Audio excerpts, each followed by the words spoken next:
इतनी विशेष बात कहाँ से लाएं? बात तो यही है जो एक प्रकार से नित्य कही जाती है। फिर कितने भाइयों ने कहा कि एक प्रकार से आज सबको भगवान की प्राप्ति हो जावे, सबको भगवान की प्राप्ति करवा दो। तो हम सोचा मन में कि भी हमारी तो वो सामर्थ्य नहीं है कि हम सबको प्राप्ति करा दें। और यदि हम ऐसा एक प्रकार से अभिमान रखें या कहें कि अच्छा हम सबको प्राप्ति करा देंगे, तो ऐसी अवस्था के वहाँ तो भगवान यदि प्राप्त होते हुए तो भी बंद हो जावे। क्योंकि भगवान किसी के अभिमान को नहीं रखते।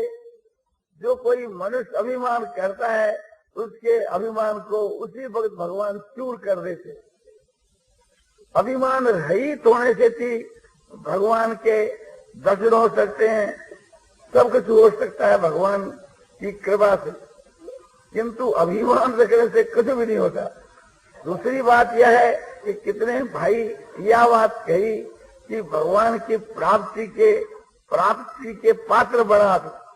तो हमारी शक्ति तो प्राप्त बनाने की भी नहीं है। कितने भाई कहे कि भी हम जब यहाँ आ गए तो पात्र तो बनी गई। कितनों ने ये कहा कि हम पात्र ही क्यों माने, हम तो यहाँ आ गए तो मुक्ति हो गए। तो ये अपनी अपनी श्रद्धा की बात है। जब एक प्रकार से समझो कि अपने मन पर ही सब बात निर्भर करती है, अपने श्रद्धा के ऊपर ही, तो मनुष्य को श्रद्धा तो अपनी अधिक से अधिक ही रखनी चाहिए। और हल्के विषय के बीच के माँ समझो कि मनुष्य मात्र प्रतंत्र है तो भगवान पर छोड़ देना चाहिए। न भी छोड़ो तब भी भगवान के ऊपर ही है। क्योंकि कर्मण्येवाधिकार से माँ फले सुखदाचन, तुम्हारा कर्म करने के बीच के माँ अधिकार है। कर्म करने में मनुष्य की कुछ स्वतंत्रता है और फल भोगने के बीच के माँ तो किंचित मात्र भी स्वतंत्रता नहीं है। इसलिए हम लोगों को उत्तम से उत्तम अपने कर्म करने चाहिए। भक्ति जो है वो भी एक प्रकार से थी अपने व्यापक व्याख्या के बीच के माँ क्रिया साध्य होने से वो कर्म के ही अंतर्गत आ जाती है। भगवान का जप करना, ध्यान करना, पूजा करना, सब एक प्रकार से। तो हम लोगों को उत्तम से उत्तम जो क्रिया है उसके करने की चेष्टा करनी चाहिए। उत्तम से उत्तम जो क्रिया है वो भक्ति ही है। तो इस वास्ते हम लोगों को इंद्रियों के द्वारा भी उत्तम से उत्तम क्रिया करनी चाहिए और मन से भी उत्तम से उत्तम क्रिया करनी चाहिए और बुद्धि से उत्तम भाव रखना चाहिए और हृदय के भीतर के बीच के मां समझो उत्तम जो गुण है उन्हें का संग्रह करना चाहिए। और ये भी होता है कि भगवान की अनन्य भक्ति करने से थी, केवल भगवान की अनन्य भक्ति करने से थी ये सारी बातें उसके वहां आप ही आ जाती है। बड़ा भारी दुराचार जो पुरुष है वो भी सदाचारी बन जाता है। अभी आपको गीता की 9वीं अध्याय के वहां बताया कि अतिशय सुदुराचारो भजते माम नन्य भाग। अतिशय दुराचारी पुरुष भी अनन्य भक्ति करने वाला समझो कि शीघ्र ही धर्मात्मा बन जाता है और समझो कि सदा रहने वाली जो परम शांति है उसको प्राप्त हो जाता है। तो ये भक्ति की महिमा है। और भगवान के जो दर्शन होते हैं वो भक्ति से ही होते हैं। ज्ञान के मार्ग से मुक्ति हो सकती है, योग के मार्ग से सिद्धियां की प्राप्ति और मुक्ति भी हो सकती है और कर्म योग के मार्ग से भी मुक्ति हो सकती है। किंतु साक्षात जो भगवान का जो दर्शन है वो तो भक्ति से होता है, समझो कि क्रियाओं से नहीं होता और यज्ञदान तब से भी नहीं होता। स्वयं भगवान ने गीता की 11वें अध्याय के 53 के श्लोक में ये बात साफ कह दी है कि न हम वेदैर न तपसा और न दाने न चेद्या शक एवं विदो दृष्टवांसी मांग यथा। हे अर्जुन, जिस प्रकार से तू मुझको देख चुका है इस प्रकार का दर्शन न तो मैं वेद के पढ़ने से या मैं वेदों के द्वारा दे सकता हूँ और न जग से, न दान से और न तप से। तो फिर किस प्रकार से आपके साक्षात दर्शन हो सकते हैं? आपके साक्षात दर्शन के लिए फिर क्या उपाय है? तब भगवान स्वयं ऐसे उपाय बतलाते हैं कि भक्त्या तु नन्हे आ शक्य अहम एवं वीर अर्जुन है ज्ञातुम द्रष्टुम च तत्वेन परिवेशुम च परम तप। हे परम तप अर्जुन, अनन्य भक्ति के द्वारा मैं जिस प्रकार का दर्शन तेरे को दिया, इस प्रकार का दर्शन मैं भक्ति के द्वारा आपने दे सकता हूँ। यानी भक्ति के द्वारा मेरा साक्षात सगुण साकार रूप का दर्शन भी मनुष्य कर सकता है, और मैं क्या वस्तु हूँ उसे मेरे को तत्व से भी ऐसा मनुष्य जान सकता है। मेरा जो साकार निराकार सगुण निर्गुण जो स्वरूप है उसको यथार्थ रूप से ज्यों का त्यों जानना चाहे तो अनन्य भक्ति से जान सकता है। इतना ही नहीं, अनन्य भक्ति से मुझ परमात्मा के वहाँ जो प्रवेश करना चाहे, मुझके वहाँ विलीन होना चाहे, आप मुझ के वहाँ एक मिलना चाहे तो भी अनन्य भक्ति से भी आपने वो भी ऐसा कर सकता है। यानी उसके लिए भी मैं बाध्य हूँ, मैं एक प्रकार से उसका वो कार्य भी सिद्ध कर सकता हूँ केवल अनन्य भक्ति से। उस अनन्य भक्ति को कहते हुए भगवान 11वीं अध्याय के 55 के श्लोक में कहते हैं कि मत कर्म किर्ण मत परमो मत भगत संग वर्जित निर्वैर सर्वभूतेषु यस्य मामेति पांडव। भगवान कहते हैं कि मत कर्म किर्ण, जो मेरे अर्थ कर्म करता है और जो मेरे ही परायण है और जो मेरा भक्त है और संसार के माँ आसक्ति से रहित है और सारे भूत प्राणियों के बीच के माँ जो वैर भाव से भी रहित है, हे पांडव, वह मुझको प्राप्त होता है।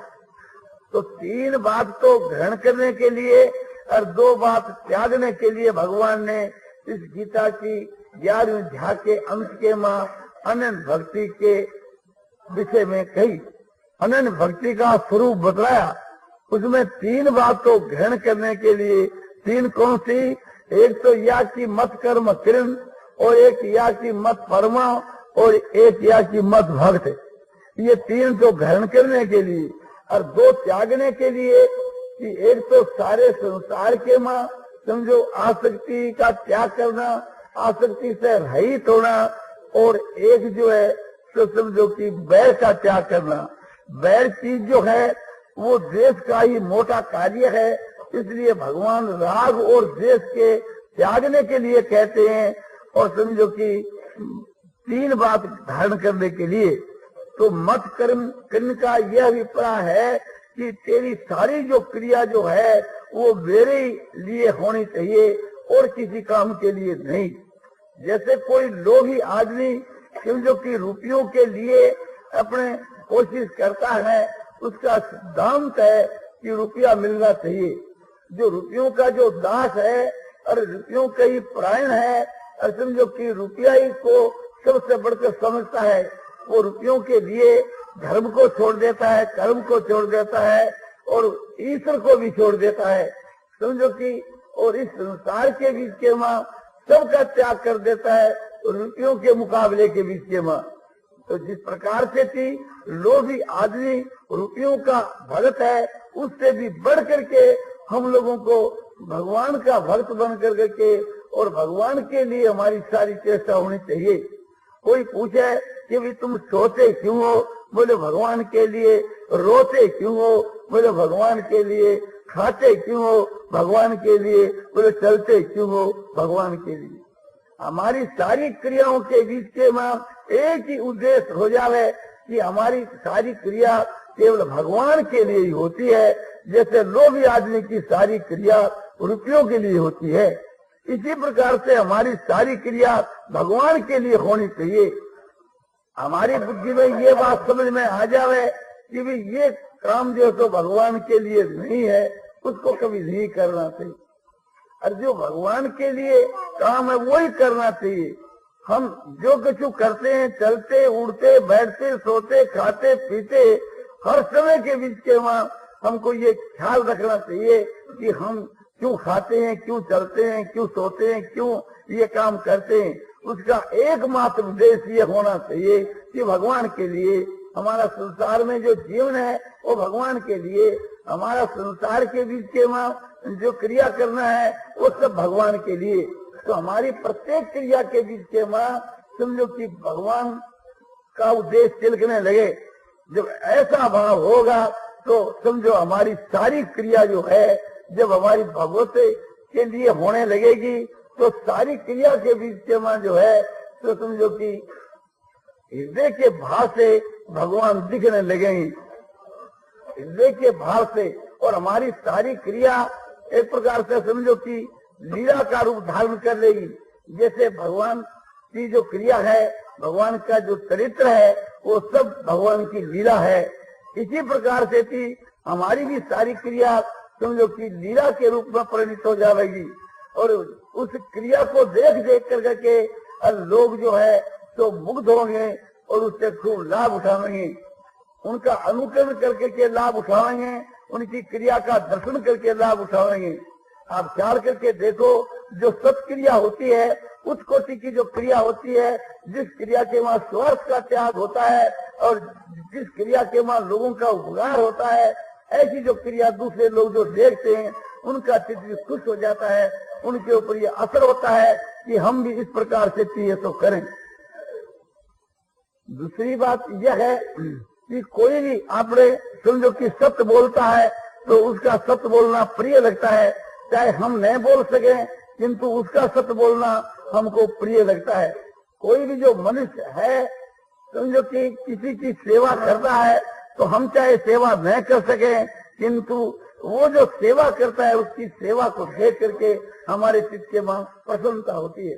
कोई भाई किसी के साथ में समझो कि सम व्यवहार करता है और सुख दुख में सम रहता है, मान अपमान में सम रहता है, निंदा स्तुति में सम रहता है, उसकी समता को देख देख करके हम लोगों को प्रसन्नता होती है।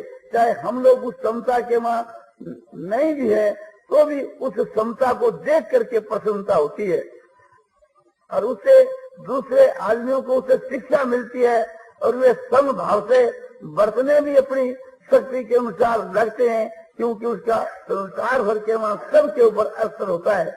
इसलिए हमारा ये कहना है कि जिस क्रिया के वहां स्वार्थ का त्याग है और जो क्रिया भगवान के लिए है, जो क्रिया भगवान की प्राप्ति के लिए या भगवान के वहां प्रेम होने के लिए या भगवान की सेवा संबंधी जो क्रिया है वो समझो कि भगवान कहते हैं वो मत कर्म है, वो मेरे अर्थ कर्म करने वाला पुरुष है। तो इस प्रकार से भी हम लोगों को बनना चाहिए। हमारी सारी क्रिया भगवान के लिए होनी चाहिए, हमारे लिए नहीं। सबके वहां भगवान विराजमान है।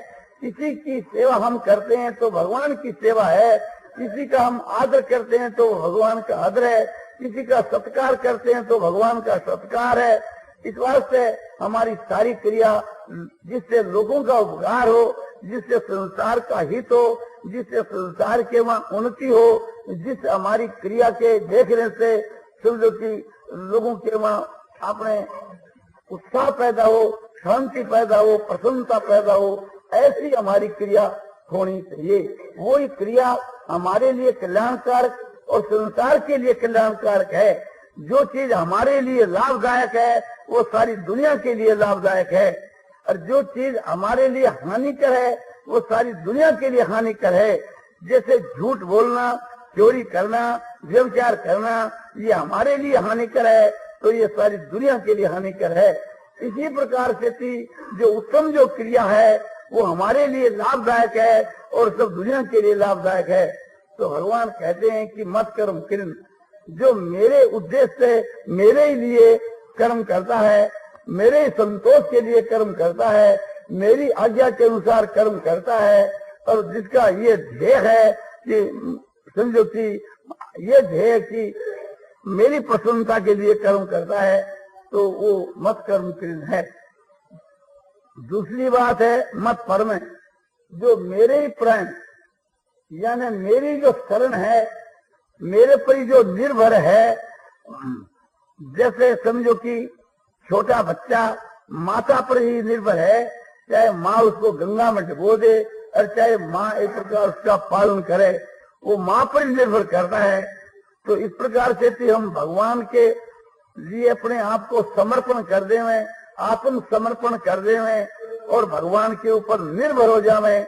माँ जिस प्रकार से बच्चे का पालन करती है, स्नेह करती है, प्रेम करती है, उससे भगवान लाखों करोड़ों गुना अधिक प्रेम हमारे से करते हैं। इस बात को हम समझते नहीं है, नहीं तो हम एक प्रकार से भगवान से क्षण मात्र भी कभी अलग नहीं रहती।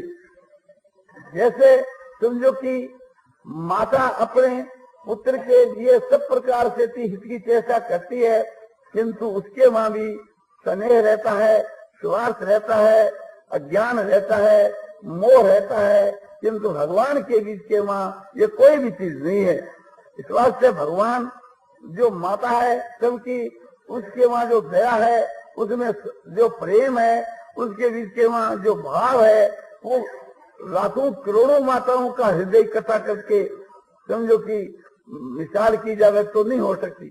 दुनिया के बीच के वहां सारी माताएं जितनी है, 84 लाख योनियों के माँ जितनी माताएं हैं, पशु पक्षी कीट पतंग मनुष्य आदि देवता आदि के वहां उन सबका हृदय इकट्ठा कर लिया जावे तो उनके सबके हृदय को इकट्ठा करने पर भी दया सागर जो भगवान है, उस दया सागर की एक बूंद के समान भी शायद होए। ऐसा जो दयालु, ऐसा जो प्रेमी, प्रेम के पुण्य सारी दुनिया के बीच के माँ प्रेम नाम से जो धातु आपको दिख रही है, असली जो प्रेम स्वरूप जो भगवान, उसके प्रेम के एक अंश का तिनका मात्र, प्रतिबिंब मात्र, आभास मात्र है। तो इस प्रकार से समझना चाहिए कि ये एक प्रकार से कुछ भी नहीं है, किंतु ये हमारे को विश्वास होना चाहिए। जब हमारे को ये विश्वास हो जाएगा तो हम भगवान के लिए पागल के माफक हो जाएंगे। हमारा समझो कि खान पान का ज्ञान नहीं रहेगा, हम एक प्रकार से भगवान भगवान करते रहेंगे और बिना भगवान मिले हमारे को चैन नहीं पड़ेगी कि हम समझ जाएंगे, कुछ भी समझ जाएंगे कि भगवान इतने दयालु और इतने प्रेमी हैं, तो उसकी शरण तो स्वाभाविक ही हो जाएंगे हम। तो भगवान कहते हैं कि जो मेरे प्राण है, समझो कि जो मेरे प्राण है वह मुझको प्राप्त होता है। तो भगवान की सब प्रकार से शरण हो जाना, सब प्रकार से शरण कैसे कि वाणी से, शरीर से, मन से, वाणी से उसके नाम का हम जप करें तो वो शरण के अंतर्गत है। किंतु ऊंचे दर्जे की जो शरणागत है वो तो ऐसी है कि जब भगवान के प्राणी हो जाता है तो उसके द्वारा फिर कभी जब छूटता ही नहीं। और वो भगवान के जब प्राण हो जाता है तो उसके मन के कितने कोई विपरीत कार्य आकर के प्राप्त हो, उसको तो उसमें आनंद ही आनंद प्रतीत होता है, शांति शांति प्रतीत होती है। जैसे प्रहलाद भक्त जो है भगवान की शरण हो गया था, भगवान के प्राण हो गया था, तो उसके समझो कि सब दुनिया के विपरीत उसके ऊपर अत्याचार होने लगे, उसके मन के विरुद्ध, इंद्रियों के विरुद्ध, शरीर के विरुद्ध उसके ऊपर समझो अत्याचार होने लगे, किंतु प्रहलाद तो हंसते रहे। प्रहलाद ये समझते थे कि ये जो कुछ हो रहा है सब मालिक की नजर में है, मालिक के हुक्म से है, मालिक का भेजा हुआ पुरस्कार है, तो मैं किससे डरूं। तो मालिक उसके वहां विराजमान है और मालिक उसके वहां सिर्फ वहां मुझको दर्शन दे रहा है। एक प्रकार से ये उसका भाव था। उसको आग में डाल दिया गया और अग्नि के वहां बैठा हुआ शांत चित्त से है, फिर ना किसी को पूछता है, अरे प्रहलाद ये क्या बात है, ये अग्नि भी तुम्हारे को नहीं जला, तुम अग्नि में भी नहीं जलता, ये बात क्या है। बोले पिताजी ये अग्नि जो है मुझको शीतल चंदन के समान प्रतीत हो रही, और ये अग्नि जो है समझो कि इस अग्नि के भीतर के मां भी उनको साक्षात भगवान दिख रहे हैं, तो भगवान उसको कैसे जलावे। तो जब मनुष्य का ऐसा भाव हो जाता है, सब जगह भगवान दिखने लग जाते हैं, तो ये उसका कोई कुछ भी नहीं कर सकता। जाको राखे साइया मारन सके न को, और बालन बाका कर सके जो जग बैरी हो। जिसको परमात्मा रखता है, परमात्मा जिसकी रक्षा करता है, उसको कोई भी संसार के बीच के मां नहीं मार सकता। सारी दुनिया के लोग उसके दुश्मन हो जावे तो उसका जो बाल है उसका केस ये बात प्रहलाद के माँ आप प्रहलाद के जीवन के माँ प्रत्यक्ष देख सकते हैं। तो प्रहलाद की माफक हमको भगवान के शरण हो जाना चाहिए, भगवान के लिए अपने आप को छोड़ देना चाहिए और फिर समझो कि हंसते रहना चाहिए।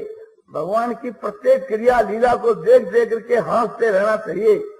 अपने द्वारा फिर जो भी कुछ होगा समझो कि वो उत्तम से उत्तम होगा।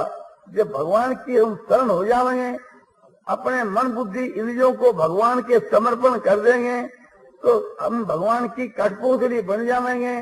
तो हमारी सारी क्रिया जो है तो समझो कि भगवान के ही द्वारा होगी। जैसे कठपुतली है और सूत्रधार उसको नचाता है, जो नचाता है यूं वो नाचती, उसमें अपना समझो कि कुछ भी नहीं, वो तो काठ की पुतली है, उसमें अपना क्या होता। और उसका जो शरीर है वो भी सूत्रधार के समर्पण है। वो किसी कठपुतली को तो जिता देता है और किसी को हरा देता है। उस किसी कठपुतली में विकार नहीं होता, क्योंकि वो जड़ है और हम लोग चेतन हैं। और चेतन होकर के उस जड़ के समान हो जावे, परमात्मा को समर्पण कर देवे और फिर परमात्मा के द्वारा हमारा संचालन होए, उसके द्वारा हमारे के क्रिया की जो चेतनता आवे, वो चेतनता एक दिव्य है, एक अलौकिक है, वो भगवान की भेजी हुई है। वो चेतनता सबका कल्याण करने वाली है, केवल हमारा ही नहीं। क्योंकि वो चेतनता समझो कि भगवान की भेजी हुई है, इसलिए एक प्रकार से थी वो अलौकिक है। उसकी ये परीक्षा है, जब हम भगवान के प्रति अपने आप को समर्पण कर देंगे और फिर समझो कि हमारे इंद्रियों की मन बुद्धि की बागडोर भगवान एक प्रकार से पकड़ लेंगे और फिर हमारे शरीर इंद्रियों के द्वारा जो चेष्टा होगी वो भगवान की कराई होगी। इस वास्ते सब भगवान की लीला समझी जाएगी। भगवान अवतार लेकर के जो लीला करते हैं उसमें और एक भक्त के मां प्रवेश कर करके और उनके द्वारा जो चेष्टा करते हैं उसमें कोई फर्क नहीं है। तो इसलिए एक प्रकार से हमारी सारी चेष्टा जो है तो भगवान की लीला समझी जाएगी। जबकि हम भगवान के अपने आप को समर्पण कर देंगे और भगवान हमारे में प्रवेश होकर करके और खुद सारी क्रिया करने लगेंगे, तो उसमें कोई भूल नहीं हो सकेगी। अज्ञान से दूसरों को भूल दिख सकती है, किंतु वास्तव में भूल नहीं हो सकती। इस प्रकार से अज्ञान से तो भगवान श्री राम की क्रिया कर्मा भी मनुष्य भूल देख सकता है, समझो कि आपने कृष्ण की क्रिया के मां भी भूल देख सकता है, किंतु वास्तव के भीतर के मां देखने वाले की गलती है। तो इस प्रकार से थी हम अपने मन तन और सबको भगवान के समर्पण कर देंगे, तो उस समय के बीच के मां हमारे से जो क्रिया होगी वो भगवान की चीज होगी। हम जो कर्ता बन करके करते हैं उसके बीच में तो फिर भी भूल हो सकती है, क्योंकि उसके मां अहंकार बैठा है। उसमें यह है कि मैं करता हूँ, मैं जग करता हूँ, दान देता हूँ, तब करता हूँ। तो हम जिसमें कर्तापने का अभिमान है तो वो हमारा कर्म एक प्रकार से शुद्ध नहीं है। इसी प्रकार से थी हम भजन करते हैं, ध्यान करते हैं, भगवान की भक्ति करते हैं, पूजा करते हैं, हम करते हैं, ये हमारे में यदि अभिमान है तो एक प्रकार से थी वो अभिमान है, वो एक अपने भक्ति के बीच के वहां कलंक है। आगे जाकर के हम करते नहीं, हमारे से स्वाभाविक ही होते हैं सब कर्म। नाम का जप स्वाभाविक ही होता है, भगवान के स्वरूप का ध्यान स्वाभाविक ही होता है, सब में नारायण का स्वरूप स्वाभाविक ही दिखता है और सबकी सेवा स्वाभाविक ही होती है। भगवान कहते हैं पर प्रथम तो वो देखता है और आगे जाकर के उसका फल यह होता है कि भगवान उसके दृष्टि से समझो की ओझल नहीं होती। प्रथम तो वो सब जगह सब में भगवान को देखता है, किंतु आगे जाकर के उसको सब जगह भगवान दिखने लग जाते हैं। तो हम अपने आप को जब भगवान के समर्पण कर देंगे, सब प्रकार से समर्पण कर देंगे, तो जो भी कुछ आकर के हमारे को प्राप्त होगा या हमारे द्वारा क्रिया होगी, हमारे शरीर के द्वारा, मन बुद्धि इंद्रियों के द्वारा कोई भी कार्रवाई होगी, कोई भी एक प्रकार से कार्रवाई होगी, वो भगवान के हाथ से होगी, इसलिए वो भगवान की मानी जाएगी। और भगवान की मानी जाने से थी वो भगवान की जो क्रिया है, चरित्र है, वो भगवान की लीला है। और दूसरे जो स्वाभाविक परिचय से अनिच्छा से कार्य हो रहे हैं, घटना घट रही है, समझो कि जो भी कुछ संसार के वहां हो रहा है वो सब हमारे लिए एक प्रकार से भगवान का पुरस्कार समझा जाएगा, भगवान का दान समझा जाएगा। क्योंकि जब हम भगवान की शरण हो गए तो अनिच्छा से और परिचय से कोई भी कार्य जो कि इस हमारे शरीर से संबंध रखता है उसके लिए हमको कोई चिंता नहीं होगी। यदि हम उसकी चिंता करें, उसमें हर्ष शोक करें तो हमारी मूर्खता समझी जाएगी। क्योंकि जो भी कुछ लीला हो रही है भगवान की तरफ से हो रही है, और जो भी कुछ कर रहे हैं भगवान ही कर रहे हैं या भगवान की से करवा रहे हैं। जो अनिच्छा से जो कार्य होता है, दैव इच्छा से जो कार्य होता है, वो तो एक प्रकार से स्वयं भगवान ही कर रहे हैं, और परीक्षा से जो कार्य होता है उसको भगवान करवा रहे हैं। तो ऐसी परिस्थिति में हमारे लिए ये बात होगी कि जो भी कुछ अपने अनिच्छा से परिचय से आकर के प्राप्त हुए उसके हम खुश हुए, और हमारे द्वारा कोई चीज होए तो उसको एक प्रकार से भगवान पर भार दे दे, अपने आप को भगवान को सौंप देना। तो हर वक्त भगवान की स्मृति स्वाभाविक रहेगी, हर वक्त भगवान की आज्ञा के अनुसार जैसा अपने आप ही होगी। भगवान की आज्ञा क्या, स्वयं भगवान ही करेंगे, तो भगवान तो स्वयं अपनी इच्छा के अनुसार करेंगे, तो उसमें कोई गलती होने का कोई कारण नहीं। तो ये जो चीज है बहुत ऊंचे दर्जे की है। केवल जो ये चीज है ये शरणागत का भाव है, केवल इस शरणागत के भाव से ही मनुष्य का कल्याण हो सकता है। एक एक चीज इसमें कल्याण करने वाली है, मत कर्म किरण, इस मत कर्म किरण से ही मनुष्य का उद्धार हो सकता है। इसमें कटापने का अभिमान है, किंतु अभिमान वो शुद्ध है, वो भगवान के लिए होने से, उसमें स्वार्थ का अभाव होने के कारण से वो मुक्ति के देने वाला है, बांधने वाला नहीं। और भगवान की जब शरण है तो वहां तो समझो कि वो अहंकार भी नहीं है, वो भी खत्म है। तीसरी बात है कि मत भक्त है, कि जो मेरा भक्त है। तो ऐसा जो है जो भगवान की सब प्रकार से शरण, वही भगवान का भक्त है। यहाँ भक्त भाव से प्रेम लेना चाहिए। उस निज का क्या कर्तव्य रहा, जब उसके द्वारा सारी चेष्टा भगवान करते हैं और उसके लिए सारा विधान भगवान करते हैं, तो वो भी कुछ करता है क्या? नहीं। तो बोले वो तो भगवान का भक्त है। भक्त का मतलब कि भगवान के मां प्रेम रखने वाला, उसकी प्रीति है भगवान के मां। ईश्वर परानुरक्ति भक्ति, इसमें जो परम अनुराग है उसका नाम है भक्ति। तो उसका परमात्मा के बीच के वहां परम अनुराग है। वो सर्वत्र परमात्मा कोई अनुभव करता है और परमात्मा के वहां नित्य स्थित है, और उसका प्रेम भी परमात्मा में ही है। परमात्मा के सिवा और उसका कहीं न प्रेम है न कोई अपने स्थिति है, कुछ भी नहीं है। उसको तो आपने समझो कि सर्वत्र भगवान ही प्रत्यक्ष दिख रहे हैं, और भगवान का ही प्रेमी सच्चा भक्त है। तो प्रेमी और प्रेमास्पद और प्रेम, वहाँ तीनों चीज एक ही है। नित्य जो चिन्मय जो प्रेम है, वो नित्य चिन्मय प्रेम ही भगवान का स्वरूप है, और नित्य चिन्मय प्रेम ही उस भक्त का स्वरूप हो जाता है। जब भगवान के परम धाम में भक्त चला जाता है तो वहाँ सब समझो कि चिन्मय भगवान ही है, और उनका लोक जो है वो भी चेतन है, वहाँ के प्राणी भी सब चेतन है, और वहाँ के सब पदार्थ सब चेतन है।